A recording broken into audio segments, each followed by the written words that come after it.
गोयम के पर्दा करके ही सौदा को नाम, हर शब गोयम के पर्दा करके ही सौदा को नाम, बाज चू पर्दा सवादम रुजरा पर्दा को नाम, बाज चू पर्दा सवादम रुजरा पर्दा को नाम। ও মানুষ, তুমি কয়দিন দুনিয়াতে থাকবে তোমার জানা নাই।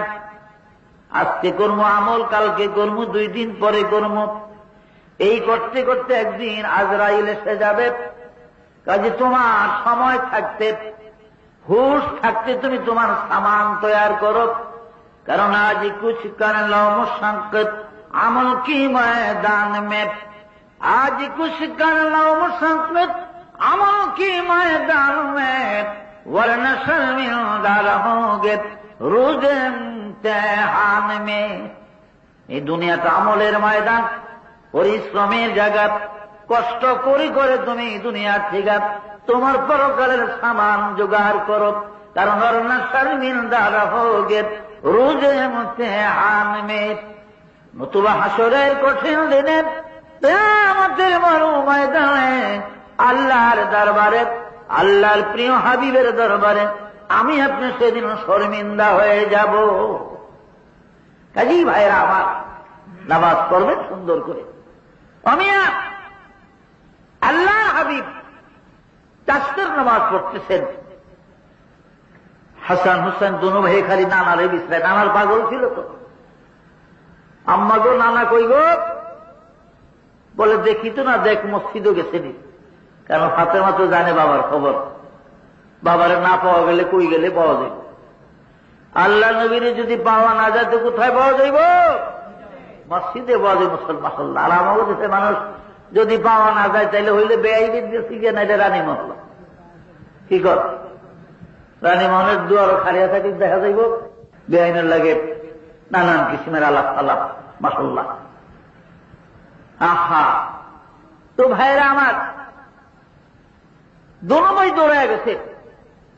चल मिया भाई, आज का घोड़ा आदाय करबो। इमाम हुसैन आज का घोड़ा आदाय करे, सर मुकल आइसे गया घोड़ा किना देওয়ার ডরে যায়, দেখে যে নবীজি সিজদার ভিতরে। কই মিয়া ভাই উঠ তাড়াতাড়ি, এই যে ঘোড়া আজ না নাই ঘোড়া হয়ে গেছে গিয়া। চল দৌড়ালি, ঘোড়া ভালো করিয়া ফাল দিয়া যায় এবং হুসাইন হুজুরের ঘাড়ের উপরে বসছে। সুবহানাল্লাহ। আর দোনো কান ধরছে, কানের লেগাম বানাইছে। হাসানের কই মিয়া ভাই পিছিয়ে, আমার পিছিয়ে দিয়া তুই বয়, পিছনে দিয়া। ইমাম হাসান পিছনে বসছে, কোনানার চুল ধর, লম্বা চুল আছে, মাথায় বাবরি চুল, একবারে 2 দিক থেকে চুলের ভিতরে ধরছে ইমাম হাসান, আর হুসাইন ধরছে দোনো কানের মধ্যে। এইবার খালি খাবরায়, ইয়া আল্লাহ রূহ এমসি ইয়া হামাইয়া ফরস, ও গোরা হাঁটতে থাক। কি গো নানা, আটো না গা, কত কইছিলাম ঘোড়া কিনা দিতেন, আজ যে ঘোড়া পাইছি, আমোদ করে দোনো ভাই। ভাইরা আমার, অনেকক্ষণ হয়ে গেছে, আল্লাহ নবী মাথা উঠাইতে পারে না সিজদা থেকে। রাসূল ইচ্ছা করলেন হাত দিয়া দোনো ভাইকে ঘাট থেকে পিঠের দিকে নামায়া দেবে হাসান হুসাইনকে। আল্লাহ নবী ডাইন হাত খান মাটির থেকে বাবা সিজদার থেকে যখন হাত উঠান আরম্ভ করলেন, হুসাইন এবং হাসানকে নামিয়ে দিবেন, এমন সময় জিবরাইল হাজির হয়ে যায়। জিবরাইল বলেন, ইয়া হাবিবাল্লাহ, হে দিনের নবী গো, খবরদার হাসান হুসাইনকে পিঠের থেকে নামাইবেন না। এই দৃশ্য আমার মাবুদ দেখতে চায়। যখন আপনি হাত বাড়াইছেন ওদেরকে নামিয়ে দেওয়ার জন্য, সাথে সাথে আল্লাহর আরশের মধ্যে কম্পন এসে গেছে। মাহমুদ আল্লাহ আমাকে পাঠিয়ে দিয়েছেন, যারে জিবরিল যায় আমার বন্ধুরে জানায় দে, যদি হাসান হুসাইনকে পিঠের দিকে নামাইয়া দেয় আমার আরশ রাখা কষ্ট হবে। ইয়া রাসূলুল্লাহ, আল্লাহ পাক বলে দিয়েছেন ওরা 2 ভাই ইচ্ছা করিয়া নবী গো যে পর্যন্ত আপনার পিঠের দিকে না যাবে আপনি নিজে ধরিয়া নামাইবেন না। সুবহানাল্লাহ। তাহলে বুঝা গেল শুধু তারা দুই ভাই নবীর আদরের ছিলেন না, আল্লাহর আদরের ছিল। বলে সুবহানাল্লাহ। ভাইরা আমার, যাই হোক দোনো ভাই মন মতো নবীর পিঠে থাইকা এবার দেখে যে আল্লাহ নবী মাথা উঠায় না। ভাইরা আমার, এবার দুটো ভাই নবী ডান দিক দিয়ে ইমাম হাসান, বাম দিকে হুসাইন, রাসূলের গলায় দরিয়া নবীর দুই গালের ভিতরে চুমা খেতেছে। আর কয় নানা, ও নানা গো, কথা গো না কেন নানা? নবীর গালে চুমা দেয় দোনো ভাই, আর বলে নানা আসো আমাদের সাথে আসেন নানা, আম্মা রুটি বানাইছে একসাথে যায় আমরা খাই। ঘরে আসলেন, মা ফাতেমা আছেন বসার, রাসূল বসা, হাসান হুসাইন দুই ভাই। এই মুহূর্তে আলী কারামুল্লাহ আসলেন। এবার দোনো ভাই নবীজির কয় নানা আজকে কথা বলতে হবে। বলে কি? বলেন তো দেখি নানা গো, আল্লাহর দরবারে আপনার মর্যাদা বেশি না আমাগো মর্যাদা বেশি? আমাগো দুই ভাই আল্লাহর কাছে মর্যাদা বেশি না আপনি বেশি কম? নবীজি বিপাকে বেড়ে গেছে। কই ভাই আমি কইতে পারবো না, তোমরা কও। আমরা যদি বলি আপনার চেয়ে আমাদের মর্যাদা আল্লাহর কাছে বেশি, হুজুর হাসে আর কই কিভাবে কও দেখি? বলে শুনে আমাদের বাবা হলেন শেরে খোদা হযরত আলী কারামুল্লাহ ওয়াজহু, যিনি আল্লাহর বাগ, যিনি কোন যুদ্ধে জীবনে পরাজিত হয় না। খায়বরের যুদ্ধে যিনি নিজের ঢাল ভেঙে গেলে যুদ্ধের 8 সমন ওজনের কিল্লায় কামুসের কপাট ভেঙে ঢাল বানায় যুদ্ধ করছে, তিনি হলেন আমাদের বাবা হযরত আলী কারামাল্লাহ ওয়াজহু। আপনার বাবা কোন যুদ্ধের সেনাপতি? নবীজি মুস্কি হাসে, আবার চোখের পানিও পড়ে। এবার বলেন নানা যান, আমাদের মা হলেন খাতুনে জান্নাত হযরত ফাতেমা, সাইয়্যিদাতুন নিসায়ে আহলিল জান্নাত। বেহেশতের মেয়েদের সরদার হবে আমাদের মা জননী হযরত ফাতেমা। আপনার মা কোন জান্নাতের সরদার? নবীজি চোখের পানিও পড়ে মুস্কি হাসে। এবার বলেন নানা, আমাদের নানি যান মক্কার হাজুর মাকামে আমার নানি হযরত খাদিজার কবর, যে আমার নানির দুনিয়া যত ধন সম্পদ মক্কার ছিল না আপনারে দিয়া দিছে। এরপরে আমার নানির হযরত খাদিজাতুল কুবরা, এবং ছিলেন তিনি এই পৃথিবীতে আপনি গারে হেরা থেকে যেদিন কোরআন নিয়ে কলেমা নিয়ে আসলেন, অতি প্রথম আমার নানি খাদিজা ঈমান এনেছে, মুসলমান হয়েছে। আপনার মা কয় নম্বরের মুসলমান? হুজুর চোখের বাণী পড়ে এবার বলে নানা গো, আমাদের নানা হলেন আখিরি পয়গম্বর, দুজাহানের সরকার, উম্মতের গাওনের শাফি ও মুজনবী। আমাদের নানা নবী মুহাম্মদুর রাসূলুল্লাহ সাল্লাল্লাহু আলাইহি ওয়াসাল্লাম, সমস্ত নবীদের সরদার। আপনার নানা কোন নবী? হুজুর হাসলেন, দোনো ভাইকে বুকে জড়ায় নিলেন। হাসান হুসেন রে, সত্যি তোমরা আমার চেয়ে অনেক বড়, আমার চেয়ে অনেক বড় তোমরা।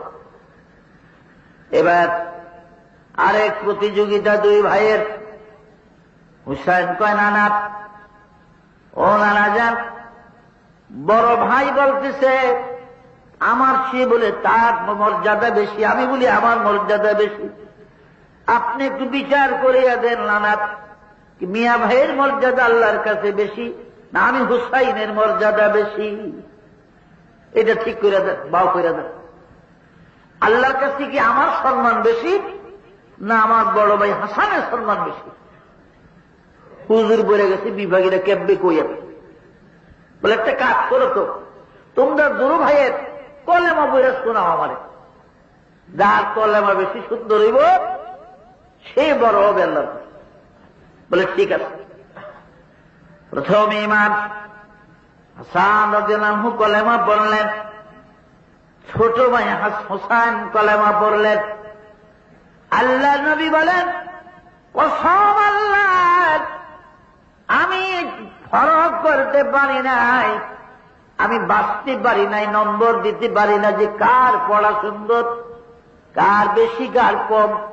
মনে হয় দুনো ভাইয়ের পড়া একই রকমের, একই গলার আওয়াজ।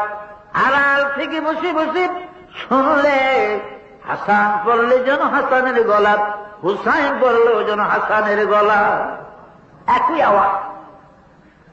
বলে আমি তো বলতে পারলাম না। আচ্ছা নানা বলেন। হুজুর বলেন ঠিক আছে, একটা কাজ করে এবার কাগজের মধ্যে ওদি আমার দুই দিকে দুইজন চলে যাও। হাসান এ দুই দিকে মুখ করে, হুসাইন আর একদিকে মুখ করে বসে বসে কাগজের মধ্যে দুহে কলেমা লিখে আনো রে, যার লেখা সুন্দর হবে তার মর্যাদা আল্লাহর কাছে বেশি হবে। এবার দুই দিন ঠিক আছে, দুনো ভাই নিরালা বসে কলেমা লিখা নবীজির হাতে দিলেন। হুজুর বলেন কসম আল্লাহর, কোনটা হাসানের লেখা কোনটা হুসাইনের লেখা আমি বলতে পারলাম না।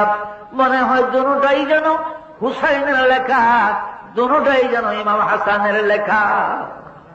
একটা নোক্তা, একটা অক্ষর, একটা শব্দের অমিয়াত নজের জবর পেশের মাপ কাঠি একটু বেশ কম হয় না, সব সমান। ইমাম হুসাইন গালি বই কন্যা নানা বলেন না কার মর্যাদা বেশি?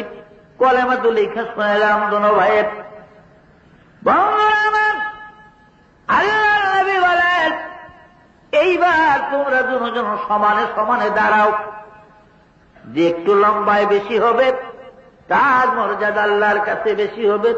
হুজুর মনে করলেন হাসান তো 11 মাসের বড় বয়সে, হাসান একটু বড় হবে। এবার দোনো ভাই দাঁড়াও দেখি। বন্ধুরা আমার, যে নাকি দোনো ভাই দাঁড়াইলেন, সঙ্গে সঙ্গে জিবরাইল আমিন এসে গেলেন। জিবরাইল একটা মাপ কাঠি আনলেন। এই মাপ কাঠি দিয়ে জিবরাইল রাতে হাসানকে মাপলেন, হুসাইনকে মাপলেন। কাঠির মধ্যে এক চুলি পরিমাণ বেশ কোন হয় না, মাপের মধ্যে দোনো ভাই সমান। জিবরাইল বলে ইয়া রাসূলুল্লাহ, আল্লাহ পাক আমাকে এই মাপ কাঠি নিয়ে পাঠাইছে হাসান হুসাইনের মর্যাদা সম্বন্ধে আপনি বলতেই পারবেন না গো রাসূল। আল্লাহ পাক এই মাপ কাঠি দিয়েছে, এই মাপ কাঠিতে যদি যে বড় হবে তার মর্যাদা বেশি হবে। এবার মাপ কাঠি লাগাইয়া দেখে ওই মাপ কাঠি দোনো ভাই সমান। জিবরাইল বলেন ইয়া রাসূলুল্লাহ, আল্লাহ পাক জানিয়ে দিয়েছেন এরা হাসান হুসাইন দোনো ভাই আল্লাহর কাছে সমান মর্যাদা। দোনো ভাইয়ের বলেন সুবহানাল্লাহ। ভাইয়েরা আমার, সে হযরত ইমাম হাসান এবং হুসাইন রাদিয়াল্লাহু আনহুমা তাদের জীবনী, তাদের ইতিহাস পড়তে গিয়ে অনেক সময় আমরা না বুঝিয়া আমিরি মাবিয়ার উপরে অনেকে তোহমত দিয়েছে।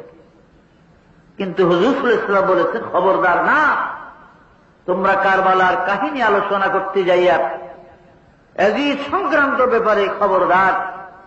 হাসান হুসাইনের মহব্বত দেখাইতে গিয়া আমার মাবিয়াকে কেউ গালি দিও না, কেউ গালি দিবে না আমাদের মাবিয়াকে। কারণ আসহাবিকার নজুম, আমার এক একজন সাহাবী আকাশের এক একটা তারকার মতো। বলেন সুবহানাল্লাহ। আমিরে মাবিয়া হুজুরের কাছে ওহী ছিলেন, নবীজি ওহী লিখতেন, তিনি বড় আলেম ছিলেন। এছাড়া তিনি যখন আমিরে মাবিয়া দামেস্কের গভর্নর ছিলেন আর ওমর ইবনুল আস মিশরের গভর্নর ছিলেন, এই সময়ে মিশরে যখন নাকি গোলমাল লাগলো ইহুদিদের সাথে, যুদ্ধ সৈন্যের প্রয়োজন, হযরত আমির মাবিয়া প্রথম তিনি নৌবাহিনী আবিষ্কার করেন। আজকে আমেরিকার 7ম নৌবহর, রাশিয়ার 8ম নৌবহর, বিভিন্ন দেশের নৌবাহিনী, এই নৌবহর প্রথম আবিষ্কার করেছে নৌবাহিনী হযরত আমির মাবিয়া রাদিয়াল্লাহু আনহু। বলেন সুবহানাল্লাহ। তিনি সর্বপ্রথম নৌবাহিনী গঠন করে ওমর ইবনে আসের সাহায্যের জন্য মিশর পাঠিয়ে দেন। তখন থেকে বিজাতিরও আস্তে আস্তে এই নৌবাহিনী নৌবহর বানাইবার শিখতে থাকে তারা। আমির মাবিয়ার আগে পৃথিবীতে নৌবাহিনী ছিল না। বলেন সুবহানাল্লাহ। কোন নৌসেনা ছিল না। আর তিনি নবীকে কত ভালোবাসতেন। ইন্তেকালের সময়, মৃত্যুর সময় কোমরের থেকে একটা শিশি বাহির করে এক সাহাবীর হাতে দিলেন। সাহাবী জিজ্ঞাসা করে, হুজুর কি এগুলাতে এই শিশিতে? রে সাহাবী, সালমান ফারসি যখন আল্লাহর নবীর হাতে পায়ের নখ মুবারক কাটত, আমি তখন নখের কণাগুলি উঠাইয়া উঠাইয়া এই শিশির মধ্যে জমা করেছি। বড় বড় নখগুলা, নখের টুকরাগুলা মাটির নিচে দাফন করা হয়েছে। সূক্ষ্ম সূক্ষ্ম গুলা আমি যেগুলো হাতে ধরতে পারতাম না, আমি আমার জিহ্বা লাগাইয়া এই শিশির মধ্যে জমা করেছি। আল্লাহর নবীর হাত পায়ের নখ মুবারক।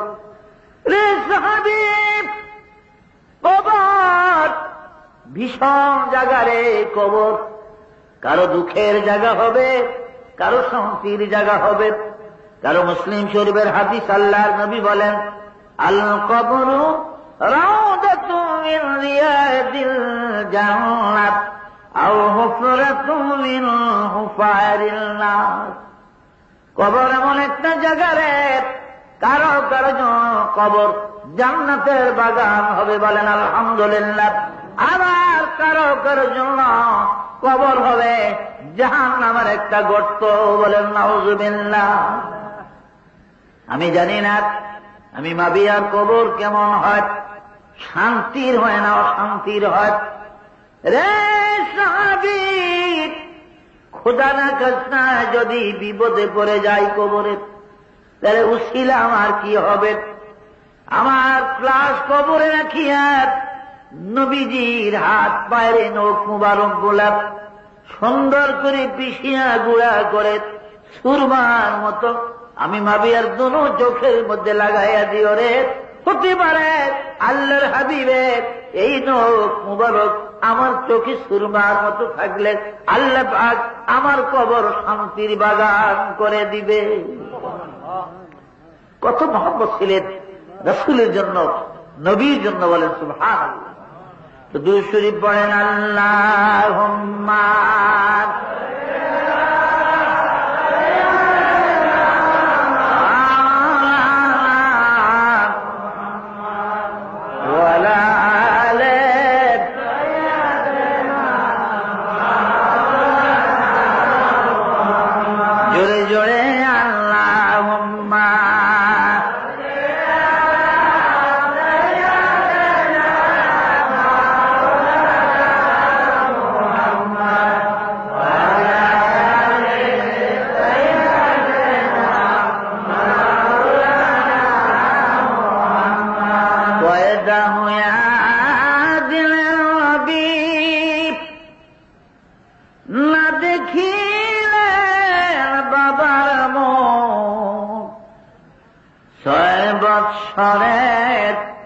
কালে নবী হারাইলেন মায়ের বুক।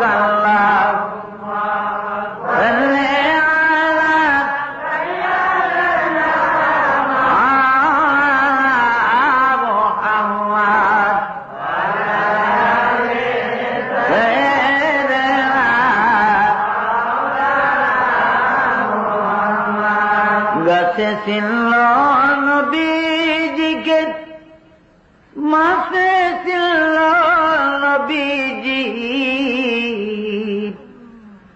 উম্মত হইয়া চিনিলাম না, চিনল বনের হরিণী আল্লাহুম্মা সাল্লি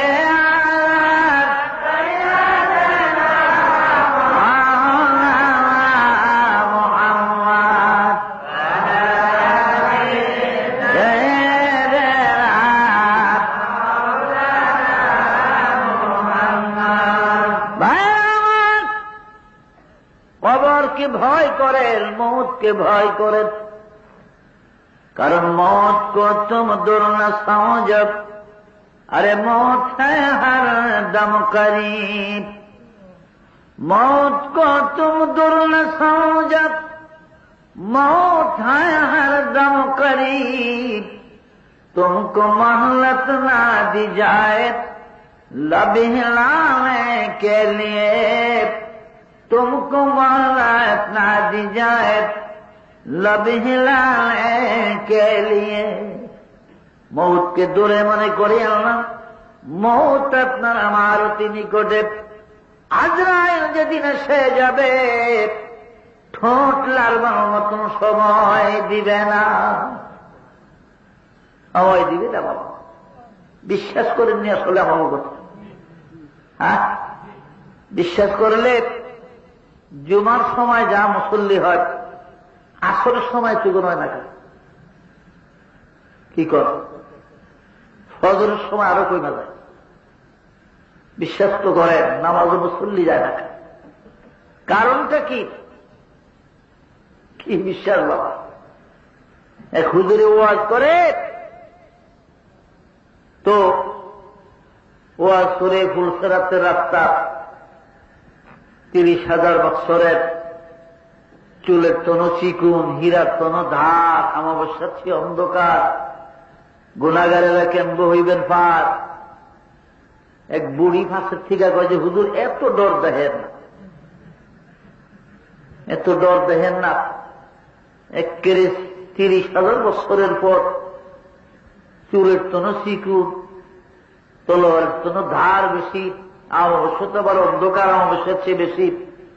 এইটা কোন একটা রাস্তা হইতে পারে, সিধা কোনদিন হেদিক দিয়ে কোনো পথই নেই, কোন পথ নাই, যেটা খুশি একখান দিয়ে যায় ওই আমি করি। তো ভাইরা আমার, বিশ্বাস করেন আজকে তো মৌলবীদের একটু দুশ্মনের নাম লাগে, ভালো লাগে না বেশি, কিন্তু জায়গা মতো গেলে বুঝবেন আপনার বন্ধু ছিল কারা আর দুশ্মন কারা ছিল দুনিয়া। কয়দিন আর এই দেশে কয়দিন মাতবরি করবে? কি বলেন? কয় বছর থাকবে? একদিন বিদায় নিতে হবে খান থেকে।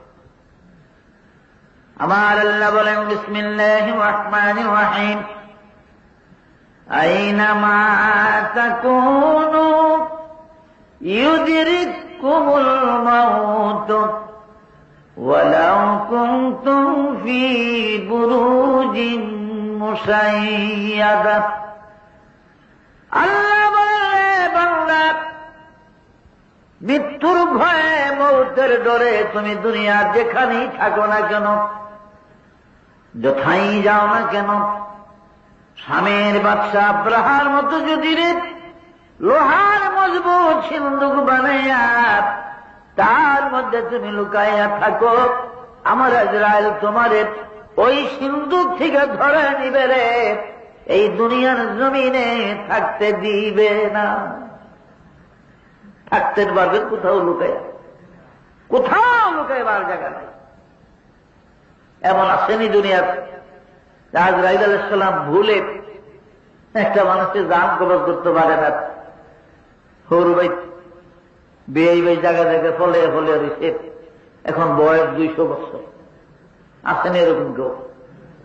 200 বছর ধরে ফলিয়া ফলিয়া থাকে, বিশ্রিয়া হয় না তারা আজরাইল আছে এরকম ভুলে চুকে রয়ে গেছে। ভুল নাই। এই পৃথিবীটা আজরাইলের কাছে কিরকম জানে? আপনি যে বর্তনে খাইতে বসেন, এই বর্তনের ভিতরে আপনার ভাত, লবণ, তরি তরকারি যেখানে যা থাকে, আমরা মুসলমানরা আলাদা আলাদা খাই। হিন্দুদের ভিতরে দেখবেন, হিন্দুদের ভিতরে ব্রাহ্মণ জাতীয় যারা তাহলে একেবারে বড় একরকম কাঠের থাল থাকে, একটা থালা থাকে না, একবারে এখান দিয়ে ভর্তা, এদিক দিয়ে ডাইল, আর এখান দিয়ে শাক, আর এখান দিয়ে ভাজি, এক কিনারও লবণ, ঠিক না? একটার মধ্যে সব দিয়ে দেয়। আচ্ছা, এই লোকটার কি কোনো কষ্ট হইব খাইতে? আপনার বর্তমানে দিয়ে কোনোদিন কষ্ট হয়েছে যে হ্যাঁ হ্যাঁ হাতে লাগুর ভাই না হয়েছে? এরকম সহজ না। এই পৃথিবীটা তামাম তার চেয়ে সহজ হযরত আজরাইল ইসলামের কাছে বলে সুবহানাল্লাহ। সারাটা পৃথিবী এত সহজ আজরাইল আলাইহিস সালামের কাছে। কাজী তার থেকে বাঁচবার, পলাইবার কোন পথ, কোন রাস্তা। আর মৌত বড় কষ্ট, বহুত কষ্ট। ঈসা আলাইহিস সালামের জীবনের অতি প্রথম তিনি জীবিত করেছিলেন জমজম বাদশাকে। বাইতুল মুকাদ্দাস পূব দিকের যে দেওয়ালটা আছে, 4টা দেওয়ালের হেরেমের 5 মাইল করে দেওয়াল গোলাপ। জিদারুল সুলাইমান নবী পূব দিকের যে 80 হাত উঁচা দেওয়াল, এই দেওয়ালের পাশে সুলাইমান নবীর কবর। 21 হাত লম্বা কবরটি সুলাইমান নবীর। নবী সুলাইমানের রওজা, তার কবরের সামান্য দক্ষিণ পাশে একটা দরজা, বাবে ইসবাত নামে। ইসবাতের দরজা দিয়া বাহিরে গেলে পূর্ব দিকে সমতল জমিনে ঈসা নবীর মা হযরত বিবি মারিয়াম আলাইহিস সালামের মাজার। যেদিন ঈসা নবী দুনিয়ার জমিনে ইনজিল কিতাব পান, ইনজিল কিতাব অবতীর্ণ হয়, তিনি তো মায়ের পেটে থেকে নবী হইয়া দুনিয়াতে আসছেন, কিন্তু কিতাব নাযিল হয়েছে তার 11 বছর বয়সের কালে। আর যেই দিন ঈসার উপরে ইনজিল কিতাব দিয়া যায় জিবরাইল, ওই তারিখে তার মা মারিয়াম মারা যায়। মারিয়াম ইন্তেকাল করেছে। মারিয়াম আলাইহিস সালাম ভাইরা আমার যখন মারা গেলেন, ঈসা নবী জৈতুন পাহাড়ের উপরে দাঁড়ায়া দাঁড়ায়া, জাবালে মাতলার উপরে দাঁড়াইয়া চিৎকার দিলেন, ডাকলেন, ও জেরুজালেমের মানুষেরা, আয় রে, তোরা আমার মায়ের জানাজায় আয়। কেউ আসে না, কোন মানুষ আসে না। ভাইরা আমার, কয়েকজন মাত্র সাথী তার, কোন রয়াতে লেখে 8 জন, কোন রয়াতে লেখে 10 জন মাত্র মুসলমান বানাইছিল। এই সাথীরা আসলো, মা জীবিত থাকতে 8 জন বা 10 জন মাত্র তার উম্মত ছিল, তার মা যতদিন ছিলেন।